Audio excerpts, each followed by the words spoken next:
Hello everybody, welcome back. I'm Inside Legends. Today is Monday, January 19th, 2026. Happy MLK Day, and today we're going to be talking about this political article that's exclusive about Donald Trump and how he has no plans to endorse Republican candidates in these final three Senate races.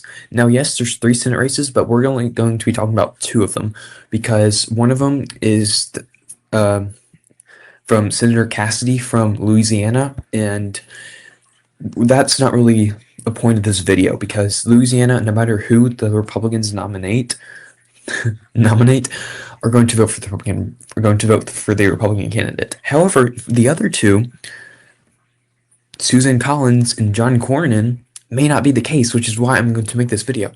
You see, let's talk about Susan Collins first. Donald Trump has constantly berated and attacked Susan Collins. She's the Republican senator from the state of Maine. She is, you might notice, Maine. It's a red state.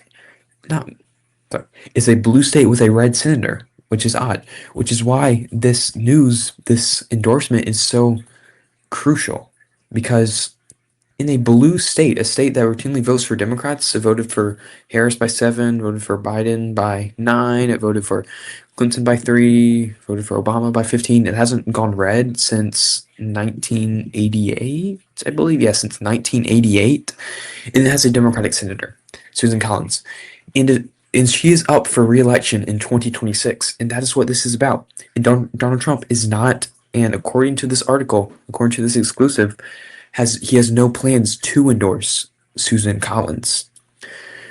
For Susan Collins to win this Senate race, because this is a blue state, she needs to consolidate support. She needs to consolidate not only the far right, not only the moderate right, not only the center right, she also needs to consolidate the Republican voters who only turn out for Donald Trump. And that's not going to happen, simply not going to happen if she is not endorsed by Donald Trump. Because she's already on edge with Republicans in the state, because she is not far right. She is a center right candidate. She votes with Democrats in the Senate, not all the time, but every once in a while, which is why Donald Trump does not like her, which is why he is not endorsing her. However, she's the best that he has in the state of Maine. She's the only Republican candidate, the only one who can win Maine in 2026 for the Republican Party. Otherwise, it's going to flip blue and stay that way for the complete foreseeable future.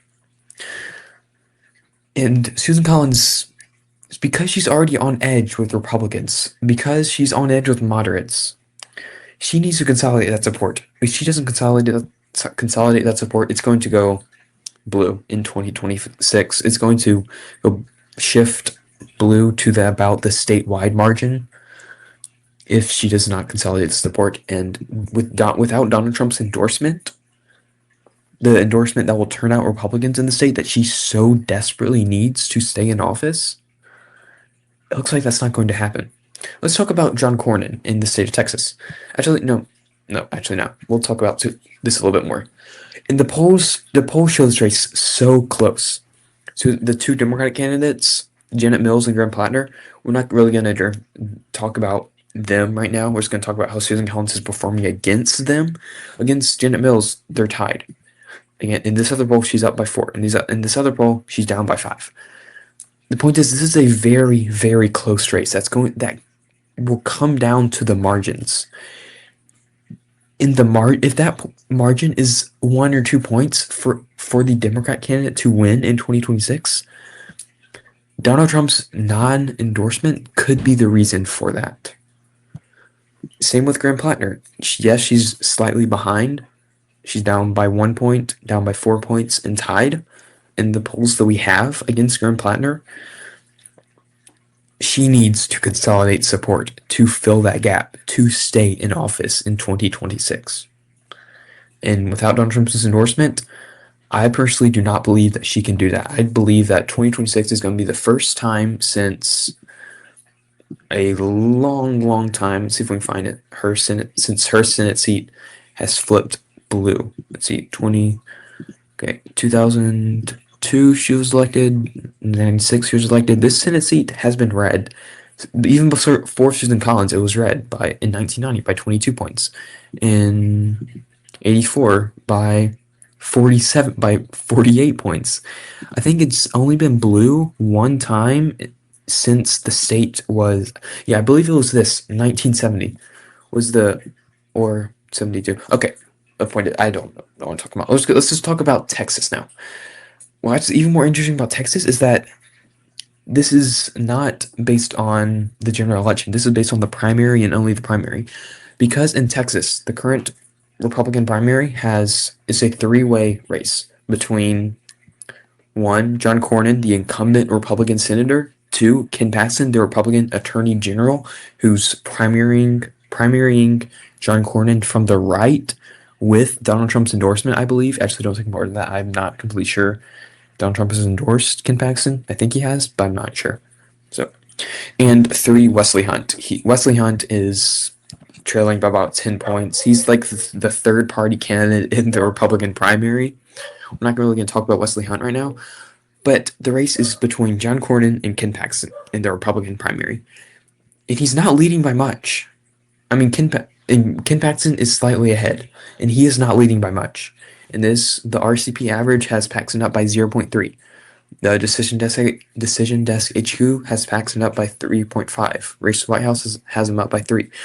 All these polls have it so close. And the reason why this is so important, you might say, okay, it's Texas. It doesn't matter who the Republicans nominate. It does matter. Because if John Cornyn loses this Republican primary and Ken Paxton wins it, that could open up the race for the Democratic Party in 2026.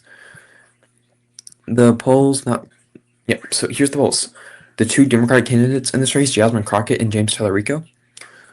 John Cornyn versus Jasmine Crockett. John Cornyn leads by 5. He leads by 8. He leads by 6. It would be an easy win, maybe not by the same margin that Donald Trump won the state in 2024 by 14 points, or maybe not even the margin that Ted Cruz won the Senate race in 2024.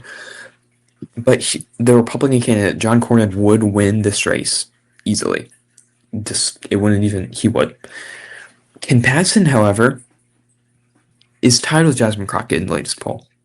He was up by 8 in this poll, and he was up by 2 in this other poll. It would be a close race, a very close race. And in the state that, like I said, Donald Trump just won it by 14 points, that is not a good look for the Republican Party going into 2026, especially if they nominate a candidate like Ken Paxton, who has a very, very real possibility of losing, especially if it's against James Tallarico. James Tallarico is the other Democratic potential nominee. He's leading in the Democratic primary as of now. John Cornyn versus James Tallarico, he wins. He leads by 3 points. He leads by 6 points. He leads by 3 points. He leads by 6 points. John Cornyn would win this race, even if it's against James Tallarico, the strongest Democrat in the state of Texas, for the Senate race as of now, most likely. Ken Paxton, however, is so much closer. Ken Paxton, in the latest poll, tied, up by 3, up by 1. Ken Paxton is currently leading in the Republican Senate primary, and that is because the lack of Donald Trump's endorsement for the incumbent Senator John Cornyn. Because John Cornyn is at odds with Donald Trump because he voted against him with, I think it was the Big Beautiful Bill that kind of set them astray from each other, which is why he's not endorsing him. But either way, John Cornyn and Donald Trump had a fallout. Ken Paxton is trying to swoop this nomination out from under him, primarying him from the right. But primarying him from the right, the far right, I may add, Ken Paxton is a very far right candidate that doesn't bode well with the typical independent voter in Texas. Which is why that if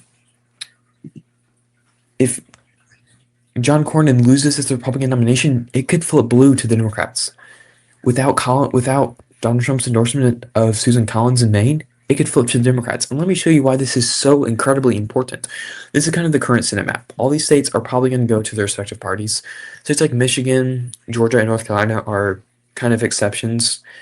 Democrats are favored in these races, but by no means guaranteed. But since they're favored, we're going to label them for the Democratic Party right now. If Susan Collins loses in Maine. If she is unseated in the state of Maine, that brings Democrats to 49 seats.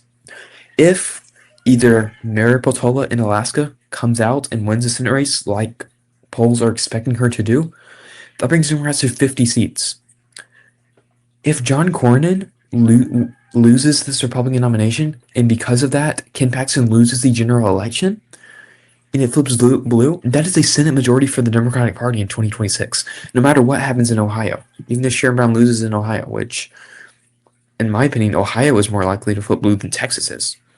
But if Ohio could go red and Texas could still go blue, and that would be a Senate majority for the Democratic Party. And if this race, either of Maine or Texas, is like below around 1 point for the Democratic Party, Donald Trump's non-endorsement could be the reason that Republicans lose the Senate in 2026.